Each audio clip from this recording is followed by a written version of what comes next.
I think I'm going to go ahead and then as people. Okay. All right. Well, good morning, everyone. Happy Friday. Thank you for joining us. Welcome to the Wage Subsidy Panel webinar, which is being provided today through our Tourism Reactivation of Industry program. This program enables TIANS to provide support for industry through programs and webinars, such as this one, and is made possible through support from Tourism Nova Scotia. My name is Lynn McDonough Hughes with the Tourism Human Resource Council in TIANS, and I am pleased to introduce this morning's session. We would like to begin by acknowledging the Indigenous peoples of all of the lands that we are on today. TIANS is honored to be located in the traditional and unceded lands of the Mi'kmaq First Nation. While we are meeting today on a virtual platform, we acknowledge the importance of each of the lands which we call home. We do this to reaffirm our commitment to improving the relationships between nations and to improving our own understanding of local Indigenous peoples and their cultures. From coast to coast, we acknowledge the ancestral and unceded territory of all First Nations, Inuit, and Métis people who call this land home. Today's topic on selected national and provincial wage subsidies will provide an overview of 3 existing programs which an operator can take advantage of to offset the cost of employee wages. One or potentially all of these options could apply to your business. There are a number of other programs and supports available. We are only focusing on these 3 today. Please contact TIANS for information on other resources. As industry seeks to rebuild, wage supports for labor will be crucial to ensuring cash flow and capacity to deliver quality experiences for all of our guests. Our presenters today are Emily McPhee, who is a project manager with Service Canada, located in Prince Edward Island. She is responsible for the Canada Summer Jobs Program. Joe Baker, CEO of Joe Baker and Company and board member of Tourism HR Canada, and Rachel George, project manager with Tourism HR Canada, both of whom will talk about the new national program Propel. Lisa Dar, our very own Director of Industry Relations with TIANS and the Tourism Human Resource Council, will outline the new provincial wage subsidy program through the Department of Labour Skills and Immigration.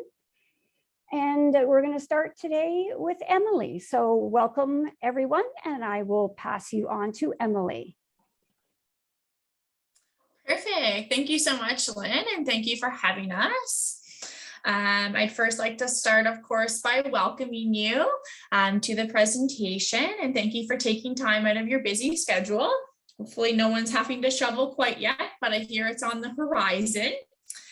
I'm going to start by sharing my screen here with you.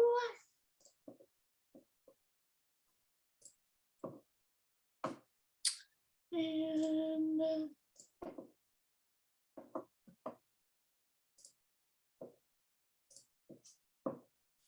okay, so let me pull this off here, over here. There we go. All right. So again, I'd like to welcome you. I just want to start by giving a little disclaimer that this is a very brief overview of the Canada Summer Jobs Program. Our presentation usually lasts around an hour with all the different aspects of the program. We are offering sessions right now. I will send that information to Lynn to send out to all of you. There's sessions next week, which you could join, that helps you go over the application and really talks more in depth about our assessment itself. So I will send that information to Lynn to send out. But yeah, just keep in mind, this is a really brief, and I ask that you hold all questions until the end, okay? So just a quick overview of Canada Summer Jobs and where it sits within the department. So the Youth Employment and Skills Strategy, or YES, is the Government of Canada's interdepartmental initiative to help young people, particularly those facing barriers to employment, get the information and gain the skills, work experience, and abilities they need to make a successful transition into the labor market. So underneath that umbrella, that is the Youth Employment Skill Strategy, or YES, one of the programs is the Canada Summer Jobs Program. And the Canada Summer Jobs Program really aims to provide flexible and holistic services to help all young Canadians develop their skills and gain paid work experience to successfully transition into the labor market. Okay. I really wanted to highlight the 2022 Canada Summer Jobs parameters, especially for those of you who might have applied with our program beforehand. Some things have changed for 2022 from the previous years, as well as this is what's happening. So it's good information if you're brand new to the program as well. So the government has committed to create 100,000 Canada Summer jobs for youth in 2022 to help ensure that the program remains responsive to the employment needs of youth and employers. So for 2022, Canada Summer Jobs is returning to its regular parameters and will offer quality jobs over the summer months. Okay, so that's new from last year, that's changed from last year. However, it is the regular parameters that we offered. Okay, so in saying that, the jobs can start as early as April 25th. However, they will need to end by September 3rd, 2022. Okay, so jobs will need to be full-time with a minimum of 30 hours a week and a duration of at least 6 weeks being offered. Okay. So eligible employers and funding levels. So this one's important, obviously, for all of you. So as the applicant guide will explain, employers in the not-for-profit and public sectors are eligible to apply for Canada Summer Jobs, as well as small private sector businesses with 50 or fewer full-time employees across Canada. So that's an important piece for these private sector, that 50 or fewer full-time employees across Canada at the time of applying, okay? Applications received from an eligible employers will not be assessed, and such applicants will be informed of their ineligibility in writing, okay? I hit that, sorry, it's my work phone. So not-for-profit employers are eligible for up to 100% of the provincial or territorial adult minimum wage and up to 100% of the mandatory employment related costs, or MERCs, as they're also known. So if a not-for-profit employer chooses to pay the youth a higher wage, the maximum reimbursement from the Canada Summer Jobs Program will be the amount equivalent to the minimum wage in the province. The MERCs can include employment insurance premiums, Canada Pension Plan, vacation pay, and workers' compensation. And for more details on MERCs within our program, please consult the applicant guide or contact Service Canada directly. Okay. So employers in the public, including territorial but not provincial governments, and the private sector are eligible for up to 50% of the provincial or territorial adult minimum wage. So if the employer chooses to pay a higher wage to that youth, the maximum reimbursement under the Canada Summer Jobs Program will be 50% of the provincial wage. Public and private sectors they both must cover the mandatory employment related costs, or MERCs, themselves. Okay.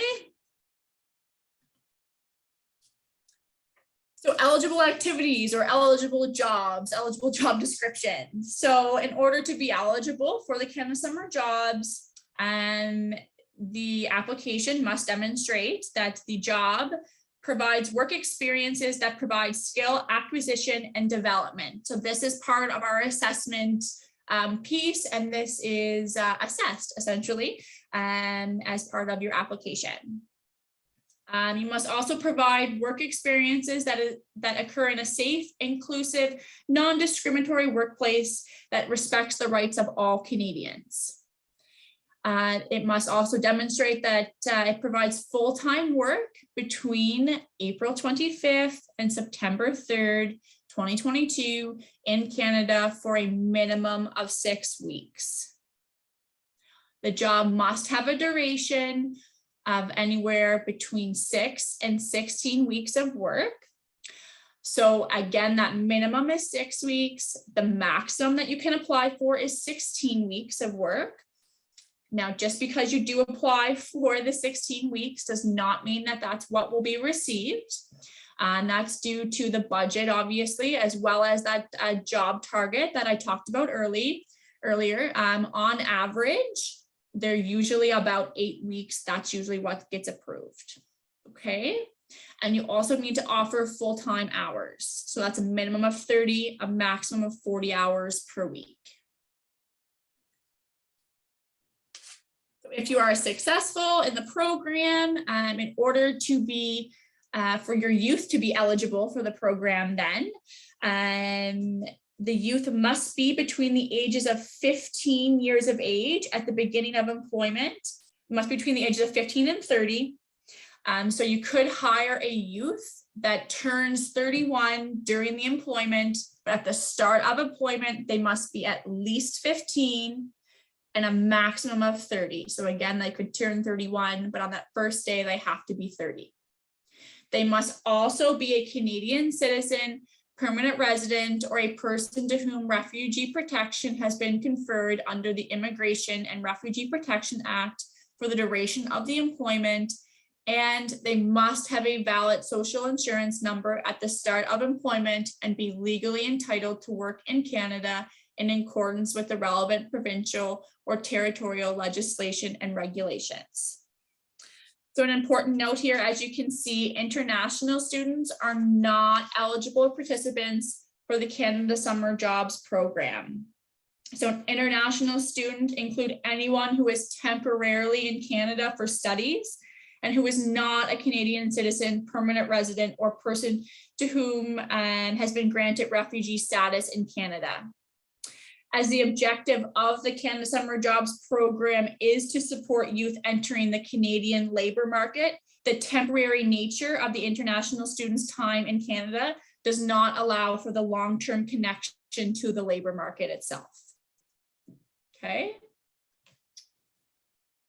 So I did want to highlight this aspect of our program, and I'm going to give you a little bit of background. So if this program, you fit the eligibility and it's for you and you decide to apply, Canada Summer Jobs is broken into a constituency-based funding program.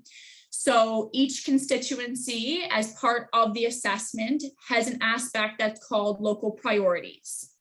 So local priorities are established for each constituency by participating members of parliament throughout the country. Local priorities take into account community services and local events, local labor market information, including sectors experiencing shortages, as well as our national priorities. Projects that support local priorities will receive additional points during the assessment. Okay, so local priorities by province, territory, and by constituency are available online on the departmental website. The last point just quickly touches on if a particular constituency did not have local priorities, every member of parliament across Atlantic Canada has submitted local priorities for their riding. So that point doesn't impact us, but if you were applying for the job, you would, for a job with us, you would go onto our website and go to the local priorities section. You would type in, so I'm in Charlottetown. So if the job was in Charlottetown, I would type in Charlottetown and it would bring up the local priorities that are specifically for Charlottetown. And then within your application, you would want to highlight, how the job itself meets the specific local priorities for that riding. So just to be really clear, What is a local priority in Cumberland Colchester is not the same as South Shore St. Margaret's. What's good in Halifax is not necessarily the same at all that's in Halifax West, okay? So it's really important that you have a peek at these before you, or while you're doing your application, essentially. Okay. Then we also have a national priorities of our program, and this is part of the assessment as well. So I want to highlight the difference is that these are applied to every project, no matter what the constituency is. Okay. So national priorities for the program are established to help the program achieve its objectives of helping young people, particularly those facing barriers to employment, to transition to the labor market. In 2022, Canada Summer Jobs will plan to reach youth that face the greatest obstacles to obtaining a first job experience and prioritize youth opportunities for youth facing systemic barriers to participation in jobs in small business and not-for-profit sectors specifically. So these have changed from previous years. So again, if you do have an application, you're going to want to look at this, particularly if it's a previous application that you're using as a base, because these have changed. So youth who are early leavers of high school, not in employment, education, or training, Black or other racialized youth, youth with disability, Indigenous youth, and small businesses and not-for-profit organizations that self-report as having leadership from groups that are underrepresented in the labor market. Here's a big one. This is our lovely dates, when and how to apply. So employers can apply up to January 25th, 2022. This is on our website. If you Google Canada Summer Jobs, honestly, that's how I usually find our website. Canada Summer Jobs 2022, it will take you to the page. I'm also going to send a link to Lynn. As well, we have information sessions still happening right now and are happening next week. So I will send the WebEx links to Lynn to send out to all of you if you want to hear me talk again and go over the program in more detail. So January 25th, 2022, anything after that deadline will not be accepted. The time is 12 o'clock Pacific Standard Time on our website. I just want to highlight that. And of course, you can apply for the Canada Summer Jobs through any of the following 4 ways. There's an online fillable form. So it's just you follow the links, you go through it, you complete all that online. We have a GCOS or Grants and Contributions Online Services account. That has to be set up at this point. If you do not already have a GCOS account, I would definitely apply a different way and work on getting your GCOS account, as it is very useful for the long term, particularly if you're applying on an annual basis. But again, I would go fillable form at this point, by mail, of course, or in person, and that application can be found online. And I do also really want to highlight something that is extremely important. Everything that I've said today, as well as much more, is in the applicant guide on our website. It is essentially a cheat sheet of how to apply and our assessment. It literally gives numerical values in it to our assessment, and it is highly underused, as you can imagine. But it is a fantastic tool, and if you are choosing to apply for the Canada Summer Jobs program, I cannot stress that document enough to you. Okay, and that's really all for me. I will answer questions, stick around and answer questions, I believe, after, but we can hand it back over to Lynn. I think. Thanks, Emily. Yes, we're going to have questions at the end. So now we'll move on to Rachel and Joe, and then Lisa will follow them. Thank you. Thank you very much, Lynn. I will just quickly share my screen. There we go. Great. Thank you again, and good morning, everyone. It is great to join you today. Thank you for having us. As Lynn kindly introduced at the beginning, Joe and I are from Tourism HR Canada, and today we'll be presenting the Propel Student Work Placement Program. It is an incredible opportunity that's funded by the federal government that will benefit the tourism industry, post-secondary institutions, as well as post-secondary students. So our presentation today will be a very high-level introduction to the program. We'll start off with a 2-minute video clip on Propel, and after that, I will be handing over to Joe, who will lead us in an introduction in how students, employers, and post-secondary institutions can participate in this program.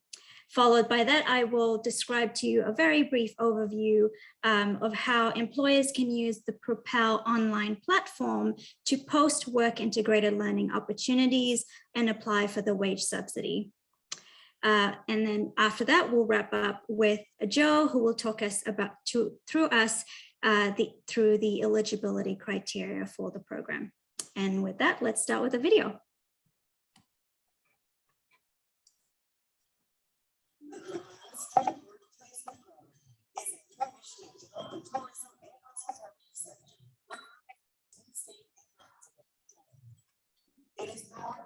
I don't think the volume's working, Rachel. Oh, okay. Sorry about that, folks. I can hear it fine on my end, but it sounds like you're not hearing it. I'll just switch to the YouTube version. I'm just gonna see if Joe shakes his head if you still can't hear it.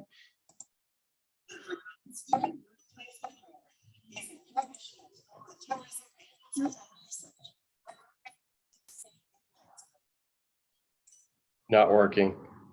Not working. Okay, sorry about that, folks. I think maybe there's a setting that needs to be changed to allow you to hear the sound because I'm hearing it fine. What I do, I think maybe we'll just sort of skip through this and we can just talk to you a little bit about what the video would have covered anyway. And then I'll hand over to you then, Joe. Thanks. Perfect. Rachel. So yeah, sorry. We're still in 2022 technical challenges of presenting online. But as Rachel outlined, the Propel program is a student work placement program.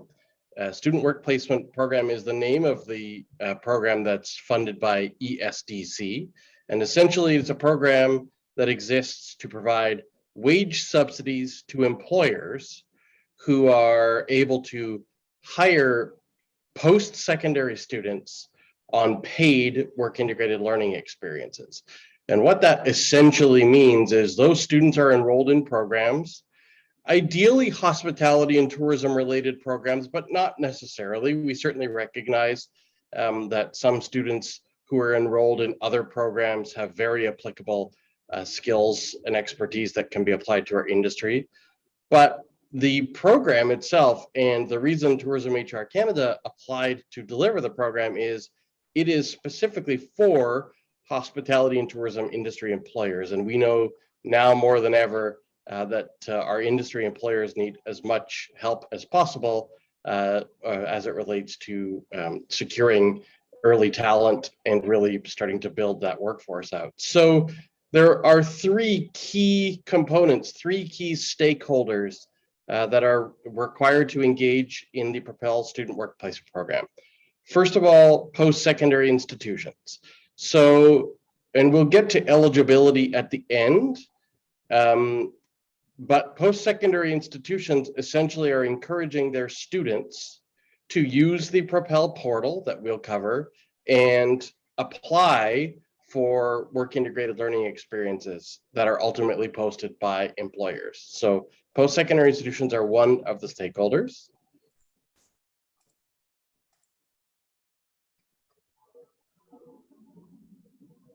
Just trying to get to the next slide here.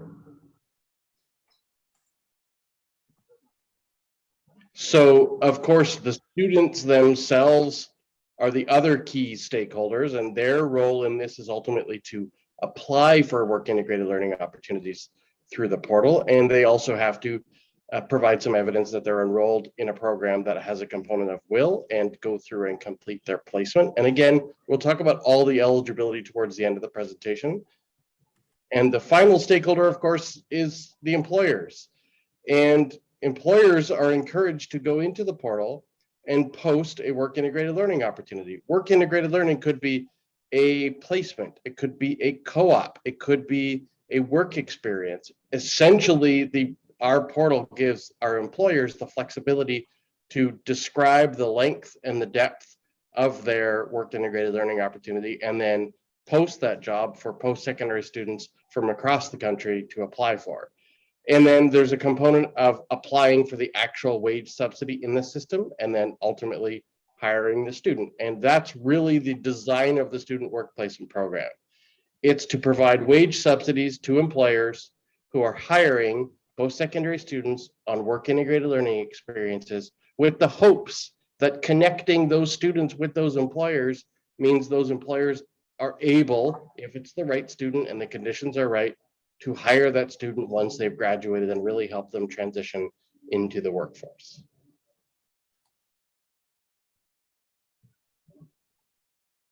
And Rachel's going to talk a little bit about the actual portal, just so you have an understanding of how to access it. Great, thank you, Joe. So this online portal is really a place for students and employers to connect with these opportunities that are being posted. Students can go onto this platform and create an account and apply for positions. They can create their profile and apply for those positions. But today we're just going to very briefly talk about what employers can do. Excuse me. And that's essentially two things. An employer can either go on and post the work integrated learning opportunity, and we're mentioning work integrated learning opportunity here, but as Joe explained, this can basically be a co-op, an internship and work experience, all those kinds of opportunities. So that's one thing the employer can do, or the employer can apply for the wage subsidy directly on that portal. Just for the interest of time, we're just covering a very high level description here, but we're happy to explain it further and provide you with more clarification or information. But for now, just so you have an idea of what this overall process looks like for an employer, these are the steps we've sort of narrowed it down to. The first step is essentially, as an employer, you need to post the work integrated learning opportunity. What this looks like is you would just click this button that says on the online platform, you would click on it to say, I want to post an opportunity, and then you will be led through a couple of questions where you can answer and provide some information on what this opportunity is, like a work experience, how many weeks, what's the hourly wage, what's the position called, what the duties, kind of like how you would post a job vacancy on a number of web pages and portals out there. And providing that information, including your contact info. This is how the student who's on the portal can then contact you or apply for that, that position.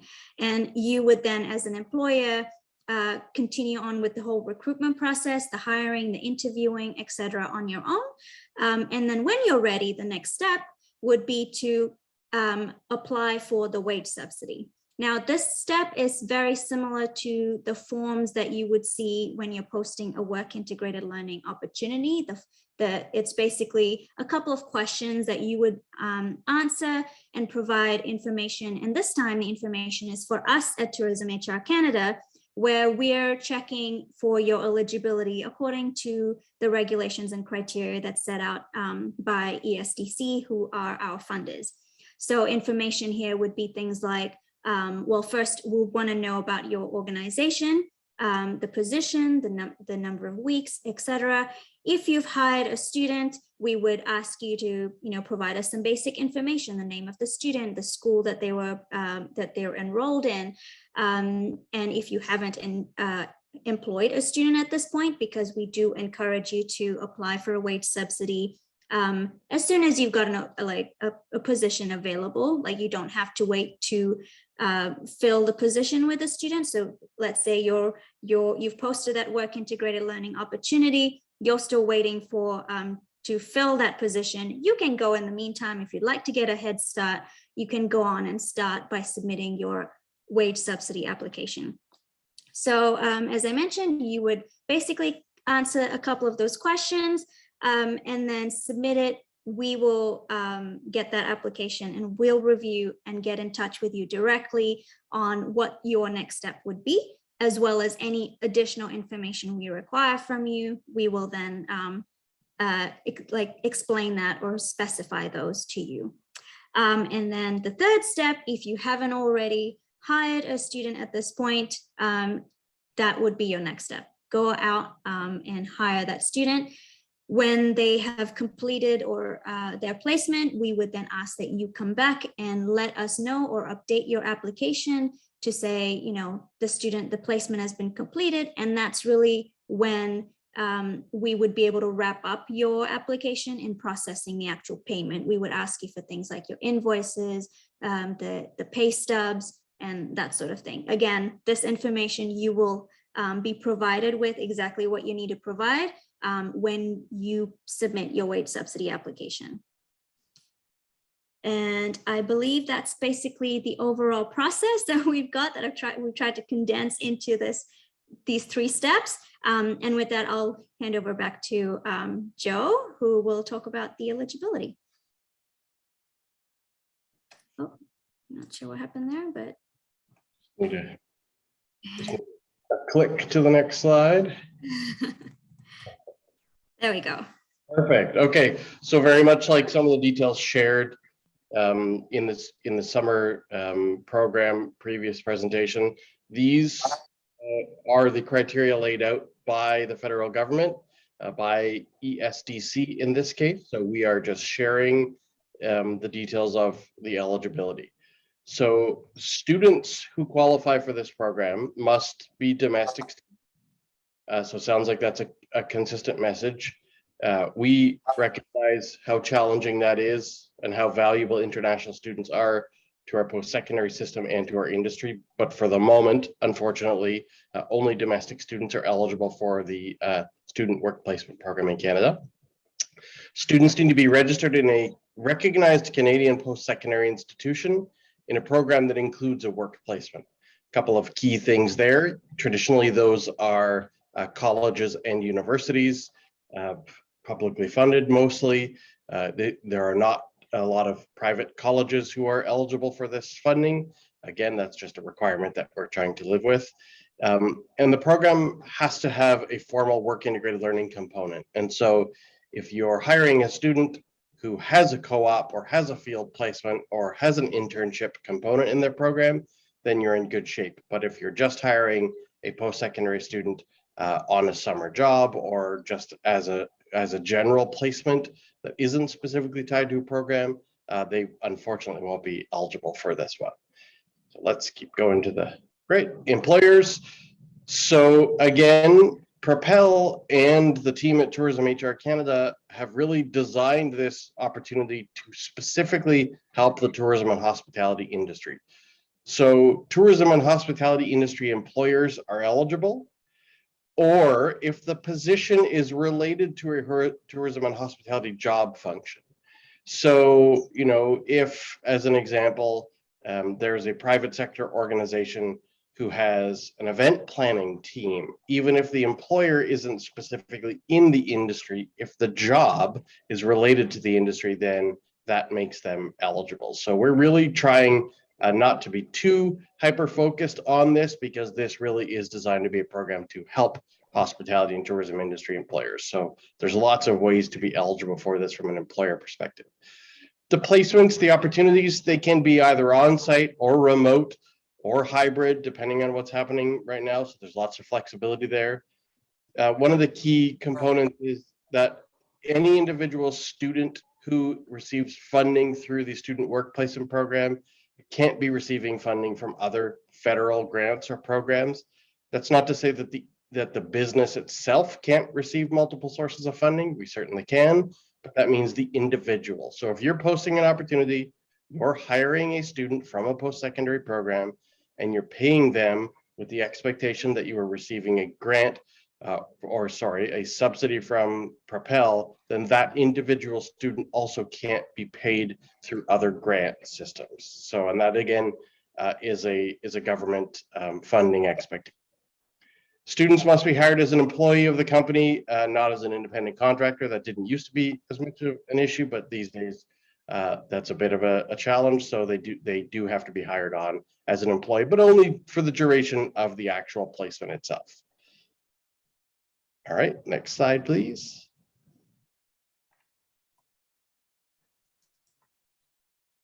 Oh.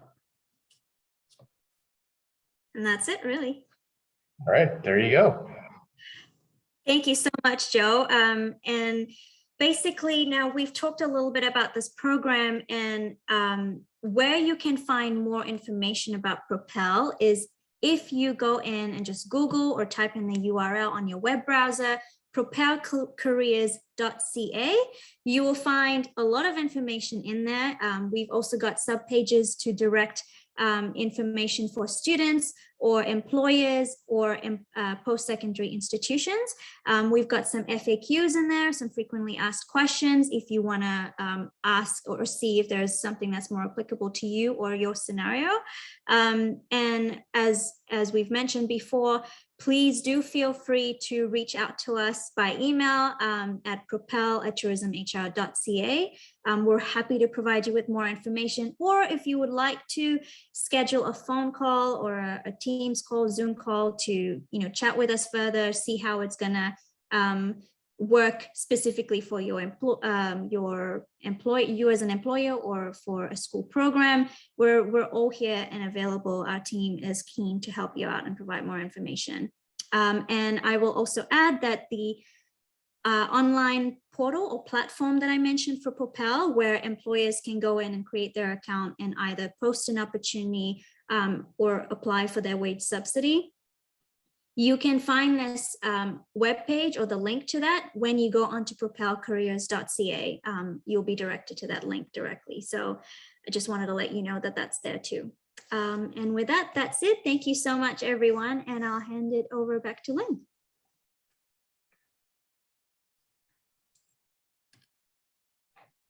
Hi, and we'll hand it over to Lisa now. Thanks very much, Joe and Rachel.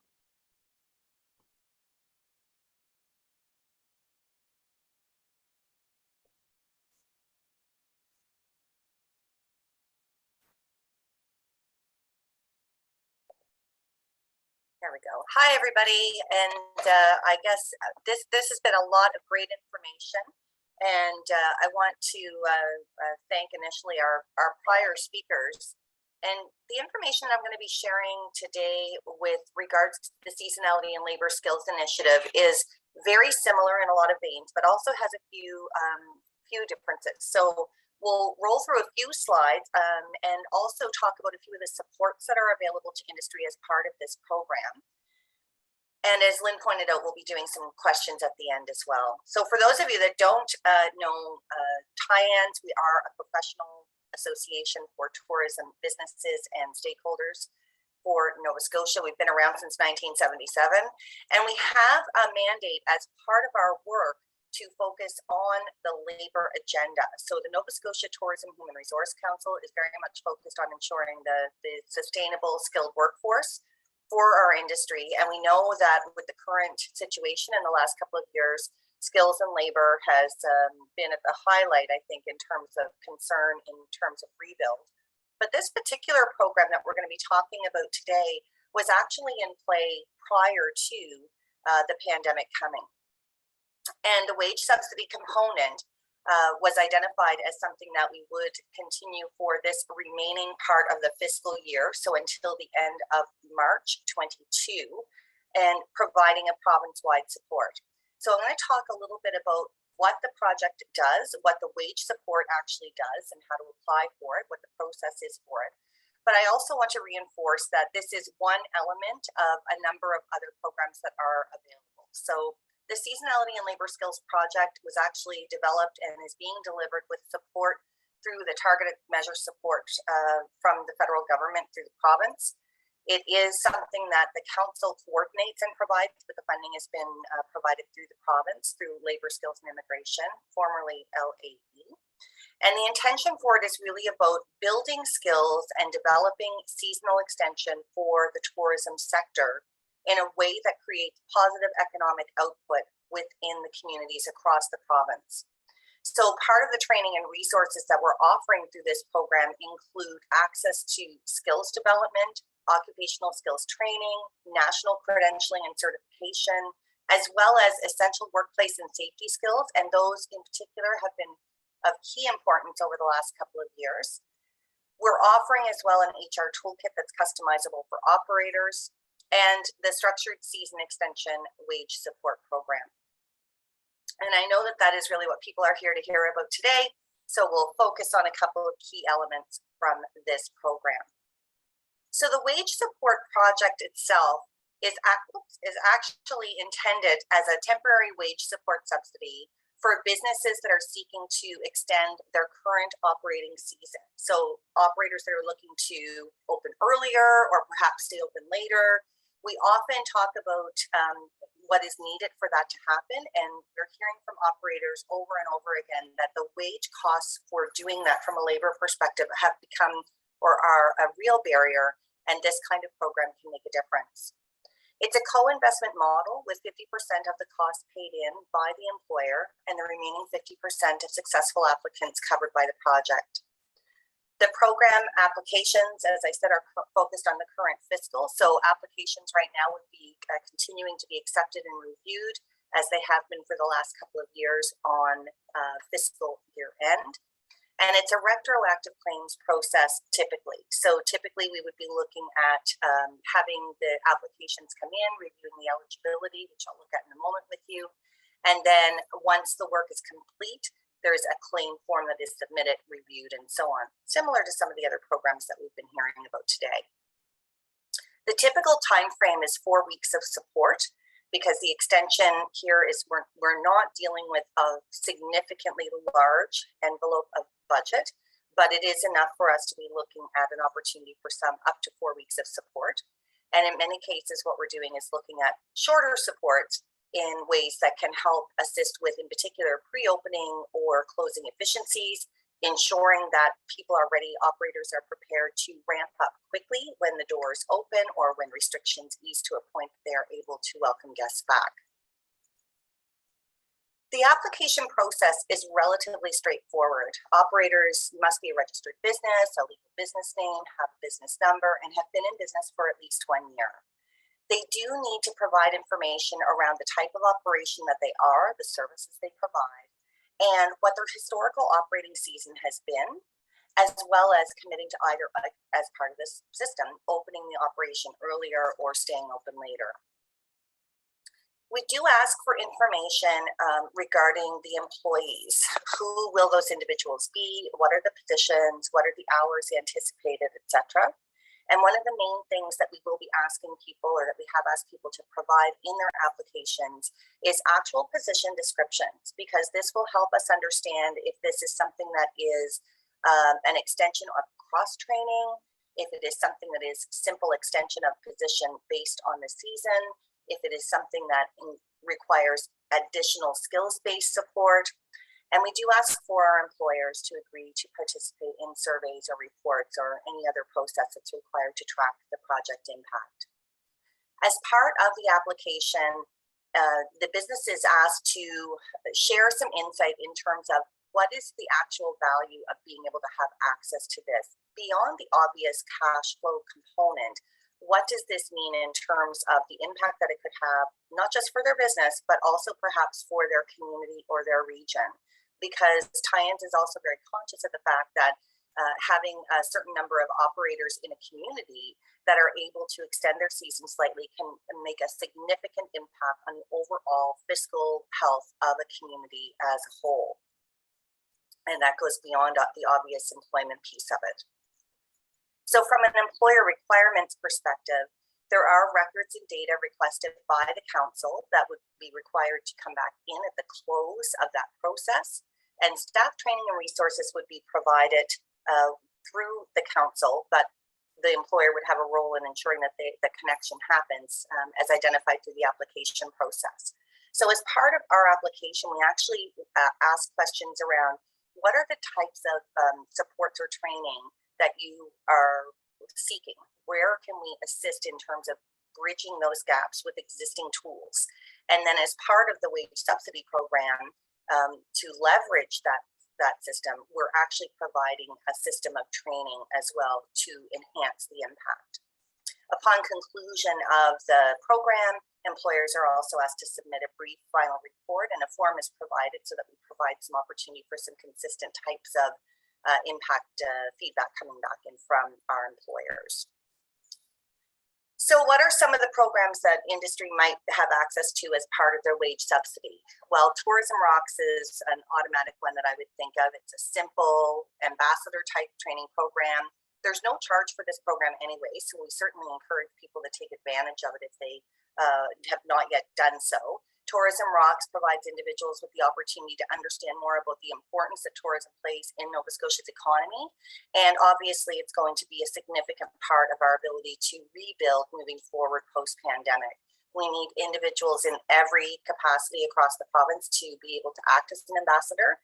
And this program provides information and simple resources and tips on how to do that. The other fundamental program that we would encourage every operator to get involved with as a complementary program, and again, this is part of our resources that we've launched in response to COVID, but will continue past this time frame, this Clean It Right program, which has 4 separate modules available for operators to partake in. It's focused on accommodations, food services, retail or general services, as well as transportation. And this program is made available through partnership with Tourism Nova Scotia. So thank you very much for TNS supporting our efforts in this piece. And the program is available for industry regardless of being part of the wage subsidy program or not. Operators that complete this program actually have access to heightened marketing efforts. So you'll receive designations that can allow you to market online through digital, through your website, booking systems, as well through Tourism Nova Scotia's novascotia.com website, which has millions of views happening on a regular basis, and creates a very strong sense of confidence, both for the operators and your staff in terms of their approach to cleaning protocols, and also for our visitors to know that they can be confident in coming into a business that has the Clean It Right designation. Another strong tool that many operators enjoy through the wage subsidy program, but is available regardless, is the Merit Online Training, which links online training and occupational skills development right through to a national credentialing system, and can be used in a modular-based opportunity, provides individuals with just-in-time learning, anytime, anywhere, using their online platform. It's very easy to use. And this in particular, for most of our wage subsidy applications, we see operators asking for either support or information around providing their team with this type of training, because they can do it on downtimes, they can log into the platform, take a short module, do a quiz, reinforce some learning, and then go back into the general workplace practicing those skills. The TRI program is part of what's supporting our delivery here today. And again, this is a partnership with Tourism Nova Scotia. TRI has other supports available. So if there's something that hasn't been covered that we've talked about today, then that one as well is a great one to cover. And Lynn will mention that as well in her closing, I know. And I wanted to just briefly mention Tourism Strong. Everything that we talk about for rebuilding, our recording from today and so on, will all be available on the Tourism Strong site. But this is also where you'll find the applications moving forward for the wage subsidy support. So they will come out to you directly as an attachment, and you can reach out to any of us for discussion. But just wanted to let you know that that's also where you'll find the actual form. And that's a basic summary of the wage subsidy through the Seasonality Skills project. I'm going to hand back over to Lynn for some question moderation and wrap up. Great. Thanks, Lisa and Joe and Rachel and Emily. We will open it up to questions now if anybody has any. I've been watching And there was one question about Nova Scotia Best and whether it was the same as Tourism Rocks. And Susie, you can give me a call anytime, but it actually complements the Nova Scotia Best program. We actually do Nova Scotia, the ambassador program through Tourism Rocks as part of Nova Scotia Best. So happy to talk to you about that in more detail. So we do have a question. Lisa, any charge for the courses that you mentioned? Oh, you're on mute. Yeah. Yeah, no, just getting my button there. There typically is a fee associated with that, but we are able to offset with the project some of those costs. So each one is based on an individual sort of process in terms of looking at what is the request, what is the process, and how can we best support. So there's always an employer contribution to some extent or an individual contribution because they're the time, and we recognize that. So we count that as well in terms of the in-kind component. Great, thank you. And any other questions? Yes, in the Propel program, how many weeks does the program offer, and can you apply for more than one student? Absolutely, you can apply for more than one student. The requirement is that your placement is at least minimum 4 weeks long and 20 hours a week. The maximum will really depend on the requirements of the work integrated learning component that the student's program requires of them. So if the program says 12 weeks, then you can go up to 12 weeks. And that's sort of like, you would need to just check that first, but the minimum would be 4 weeks. And for multiple students, we're encouraging you to create as many placement opportunities as you can have for your business. So if you want to have one student for one role and another student for a different role, you can be submitting wage subsidy applications for each student. It's not going, and there's also no limit per employer on how many students you can hire and apply for wage subsidies for. So take this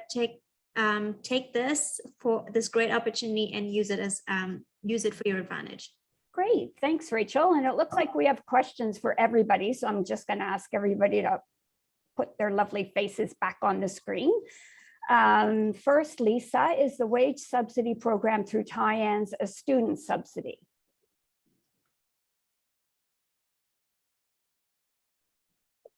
In terms of who it applies for, if you have a student working for you, and this is if it's linked to season extension. So again, it's not, it is based on the individual. Obviously, you need to have somebody that's eligible to be working in Canada. All of those sort of things are part of the process for application. If it's a student, yes, I guess the question would be whether or not the student is able to be working for you when you're looking to extend your season based on their educational commitments. Okay, and I'm just going to jump to another question because it's related. Can you apply for the wage subsidy through tie-ins for more than one student in the same type of position?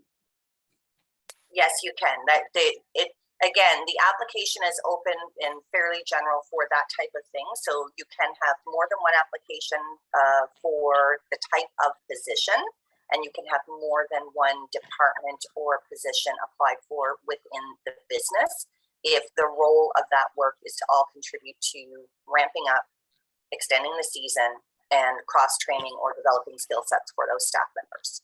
Great, thank you. And Emily, where can a person get the local priorities that you mentioned? Is there a link for that? Yeah, it can be found right on the website. It is part, and again, you can, and I have, I'll be honest, literally Googled Canada Summer Jobs 2022 local priorities, and it's the first one that pops up. I know because I've done it when I'm trying to find them quickly. It is on our website. I just sent some links over to our website, the local priorities applicant guide, as well as the articles of agreement are down at the bottom of the main page, and they're called related links. Great. And Susie has one more question. Are municipalities eligible? Is that for the tie-ins? wage subsidy? I think you're asking. I'd say typically not. We're looking to support as much as possible operations as opposed to municipalities. But one thing I do want to take advantage of the discussion is I just want to clarify the wage subsidy program through Seasonality and Labour Skills is not a student-focused program. The intent for this was to support businesses with staff who are looking to extend employment, build season, and also sort of create cross-training opportunities and training opportunities. So I just want to reinforce that. It's a little bit different from Canada Summer Jobs and Propel that way, because it's more about your existing staff that you have that you want to keep. So it's a great retention program that way in particular, providing those opportunities. Great, thanks, Lisa. Mary Dempster has a question for everyone. For the private sector, for Canadian Summer Jobs Program to have less than 50 employees at time of application rather than at the peak of their staffing. So I guess that's for me. So Yeah. Time of application. So basically it's done off of what the last year looked like is how we would do it. And it would be full-time employees on that annual basis. Does that make sense? I will see if Mary thinks it does. Okay. In the meantime, Susie is saying that she's looking to extend the VIC season. So under those circumstances, would the municipalities qualify, I guess, for the wage subsidy? I think I would say they could put an application in, and so from Emily's perspective, the Canada Summer Jobs absolutely for the VIC program, that would be a great fit and often is a source of funding. For the general wage subsidy program that I was speaking to, it is something that could be considered. I would say send in an application and the opportunity could be reviewed. I don't know that I could commit per se individual decisions in some cases. Yeah. Okay. And Mary is happy, she understands. Okay, any other questions before we wrap up? Very conscious of people's time. It's 11 o'clock. Going once, going twice, and we have one last question. No, it's a thank you. Thank you. Okay, then. Well, in closing, on behalf of TIANS, I would like to thank our panelists for sharing this information this morning on their respective wage subsidy programs to help our employers now and in the coming months. This session has been recorded and it will be available on the tourismstrong.ca website. I would also like to remind all participants of our Tourism Reactivation of Industry program, which we've mentioned today. It offers business guidance and support through expert advisors, and please contact myself, Lisa, or any of the TIANS team, and we would be happy to help you with any questions you might have on that. And we hope you can join us for our next webinar, which is on succession planning, taking place on Friday, January 28th with Debbie Peveril. This is a follow-up webinar to the succession planning session that Tourism Nova Scotia offered late in 2021. So we hope you can join us. And registration will be available on Tourism Strong, and you will also receive information on that webinar. So thank you again, everyone. I hope you have a great day. And thank you again to our panelists as well as our attendees. Have a great weekend. Thanks, everyone. Take care. Take care. Bye-bye.